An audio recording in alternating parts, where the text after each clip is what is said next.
आपण आहोत सांगलीच्या स्फूर्ती चौकामध्ये। हा स्फूर्ती चौक आहे आणि या स्फूर्ती चौकाच्या डाव्या साईडला एक फार मोठा असा रोड आहे।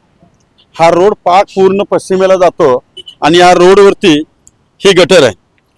ह्या गटरीचा स्लॅब कट झाल्यामुळं या गटरीच्या एका स्लॅबच्या कारणानं हा रोड बंद ठेवण्यात आलेला आहे।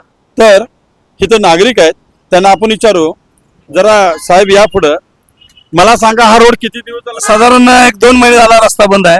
या एवढ्या एका कारणामुळेच बंद आहे। पुढे जायला चांगला रस्ता चांगला आहे। हा, ड्रेनेज लाईन साठी खोललं होतं। मित्रा, हा जो रस्ता बंद आहे याचा वाहतुकीला पूर्ण अडथळा आहे ना? हो आहे की आहे. अडथळा.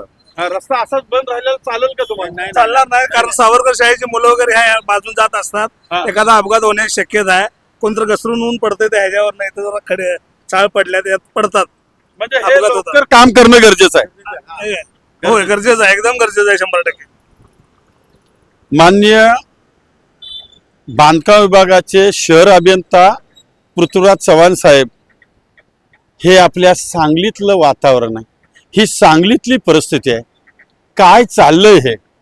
नको तिथं करोडोनं खर्च करतोय आणि जिथं पाहिजे तिथं असं वंजळीनं तर खर्च करा, अशी मी तुम्हाला विनंती करतोय। ताबडतोब या ठिकाणी कार्यवाही व्हावी आणि हा रस्ता खुला व्हावा असे या नागरिकांचं मत आहे आणि तुम्ही ताबडतोब हा रस्ता खुला करण्याचा प्रयत्न कराल अशी अपेक्षा ठेवतोय।